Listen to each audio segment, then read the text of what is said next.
¿Cómo están? Muy buenas noches. Mi nombre es Edgar Llanes, del Instituto Argos, alumno del Instituto Argos de la carrera Redes y Telecomunicaciones.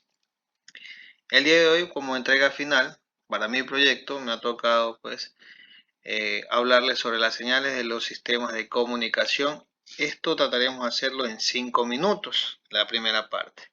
Vamos a hacerlo de manera breve, trataremos de hacerlo todo conciso. Y tenemos como sistemas de comunicación. ¿Qué es un sistema de comunicación? Un sistema de comunicación es aquel conjunto de elementos donde mediante un emisor, medios de transmisión, receptor y un transformador de la señal, entre el emisor, el medio y el receptor, se produce un proceso comunicativo entre mínimo dos personas. Aquí podemos apreciar en la figura el emisor, el receptor, el canal, el mensaje y obviamente una respuesta. En la segunda parte pues vamos a ver lo que es los elementos del sistema de comunicación. Tenemos la fuente que es la que transmite. ¿Y qué es lo que transmite? Pues a través del traductor de entrada, ¿sí? Un dispositivo que cambia una forma de energía por otra. Y obviamente tenemos el transmisor. Es el que pasa la señal al canal. Lo que estoy hablando, lo que estoy diciendo, obviamente es la que pasa esto al canal de transmisión. ¿Y qué es el canal de transmisión? Es el medio por el cual se realiza el nexo eléctrico entre el transmisor y el receptor. ¿Y qué es el receptor? El receptor, su función principal es la de extraer del canal la señal transmitida para obviamente a través del conductor de salida, que es nuevamente el dispositivo que cambia una forma de energía por otra, hasta que llega al destino final. ¿Sí? Tenemos también tenemos varios tipos de señales. Dentro de lo que es el sistema de comunicación tenemos varios tipos de señales, como por ejemplo son las señales analógicas, digitales, eléctricas y ópticas. Vamos a hablar de las señales analógicas. Las señales analógicas son señales que varían constantemente y pueden tomar todos los valores posibles dentro de un intervalo, es decir, que pasan por un valor de un valor a otro y pasan por todos los valores intermedios, por lo que es continuo. Y aquí tenemos pues en el dibujo, vamos a apreciar la amplitud, el tiempo y la frecuencia que pasa por todo este tiempo. Pues bien, los elementos de una señal analógica son aquellas características que dan forma y vida a la señal. A continuación, se definen algunos parámetros principales de una señal analógica. Tenemos lo que es la línea de equilibrio, la cresta, la amplitud, la longitud de onda, ¿sí? Longitud de onda, el valle, el nodo y obviamente desde acá, como habíamos dicho, la cresta. Estos son varios elementos de la señal analógica, pero ¿cuáles son estos elementos? Vamos a hablar de cada uno de ellos. La amplitud es la distancia entre el punto más alejado de una onda y el punto de equilibrio o medio. La intensidad máxima de la señal o valor pico puede ser representada en valores de voltajes o corrientes. El periodo o tiempo es el tiempo que tarda en cumplirse un ciclo. Se mide por segundos. La frecuencia no es el número de ciclos en la unidad de tiempo. Su unidad es el hertz o hercio, que es la unidad inversa de los segundos. ¿Y qué es la longitud de onda? Es la distancia que hay entre dos crestas o valles consecutivos. Como ella se identifica, pues obviamente qué tan larga, o ella se identifica qué tan larga es la onda. Se calcula la longitud de ondas que está representada por una Y invertida que se lee como lambda.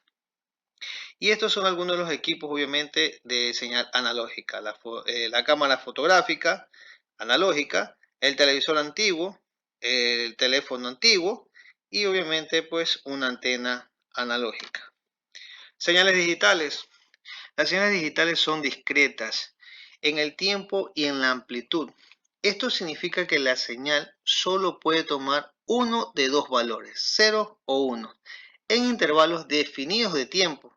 Se puede considerar ejemplos de señales digitales un programa de computadora, un software, el contenido de un CD, entre otros. Asimismo, pues estas señales tienen amplitud, frecuencia y tiempo. Pero los elementos de una señal digital, pues aparte de esto, eh, podemos mencionar que son la altura del pulso, que es el nivel electrónico que posee la señal, es decir, es el estado alto o 1 y el estado bajo o 0. La duración es el tiempo que tarda el impulso eléctrico en partir del 0 hasta llegar a su punto máximo y regresar al 0, es decir, el ancho del pulso. La frecuencia de repetición es la cantidad de veces que se repite un pulso por segundo.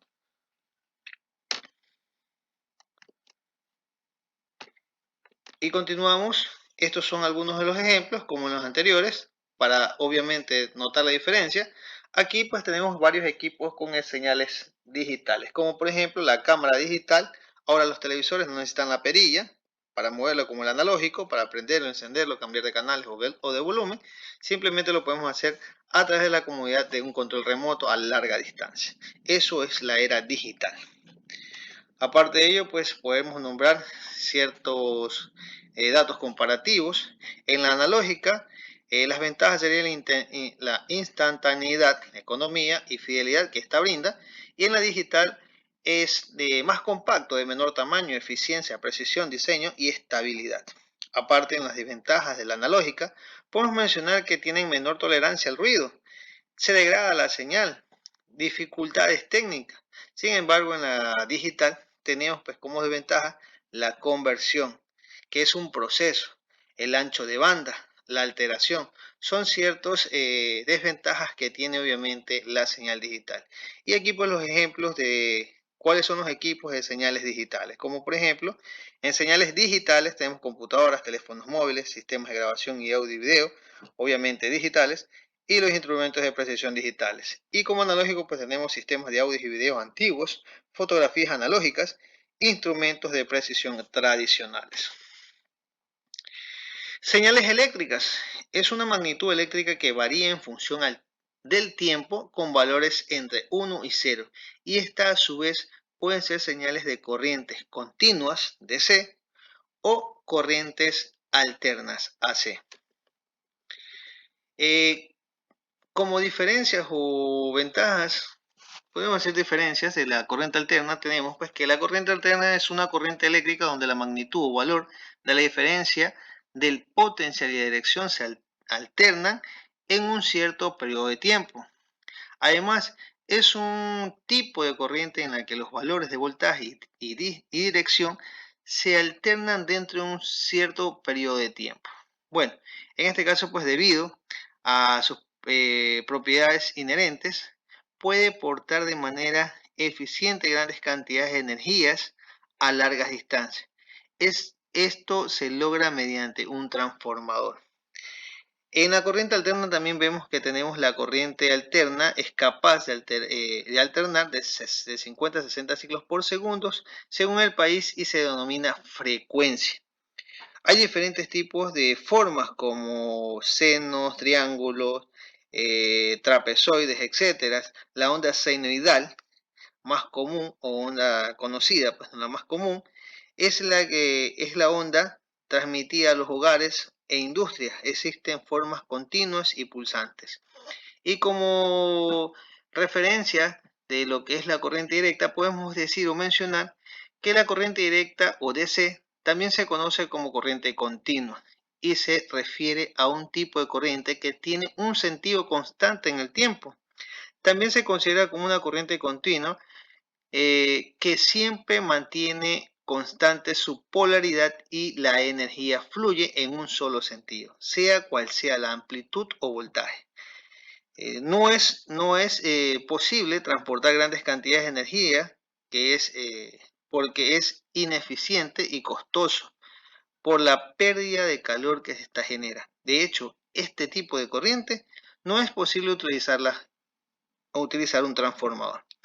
La frecuencia de la corriente continua es cero, porque es constante. Existe en su continuo, en su forma oscilante, por circuitos electrónicos que generan pulsos de voltajes con un intervalo de tiempo entre ellos para otras aplicaciones. Y tenemos lo que es la señal óptica. Es una señal, o es aquella, que es transmitida a través de una luz. Hoy en día, el medio moderno más conocido, es el medio moderno más conocido de la comunicación óptica digital, que es el cable de fibra óptica. Un sistema óptico de comunicación es un transmisor que codifica el mensaje dentro de una señal óptica, un canal que transporta la señal de su destino y un receptor que reproduce el mensaje desde la señal óptica recibida. Tenemos dos tipos de fibra óptica. Tenemos la monomodo, que tiene o sus partes son el núcleo, revestimiento refractor, buffer de pérdida, vaina, y tenemos también el multimodo. Tiene pues como sus partes el elemento central, la fibra, el buffer de pérdida, la cinta de Millar, hilos de Kevlar y la vaina. Y como ventajas vamos a mencionar la fibra óptica. Las ventajas son muchas más ventajas que desventajas de lo que tiene la fibra óptica. Entre ellos, que permite el ancho de banda o velocidades de datos mucho más grandes. Tiene menor atenuación que la que brindaría una señal de cobre. No es o no son sensibles a la interferencia electromagnética. No transmite electricidad, por lo que son más seguros y no son vulnerables a cortocircuitos, fugas de corriente. También son medios muy seguros. Es además este de aquí mucho más ligero que los cables metálicos y son menos vulnerables a los cambios de temperatura. Como desventaja se podríamos mencionar que son muy frágiles, se rompen obviamente con facilidad porque son muy delgados, son complicados en su empalmado, por lo cual se necesita personal especializado para empalmar las fibras ópticas. Y también se requiere de cables eléctricos paralelos para alimentar los repetidores de la señal. Y otra tal vez de las desventajas que tiene es que es costoso y sofisticado, ya que necesita de los codificadores y decodificadores que transmiten y reciban la información. Bueno, eso hasta lo que es la primera parte de este video.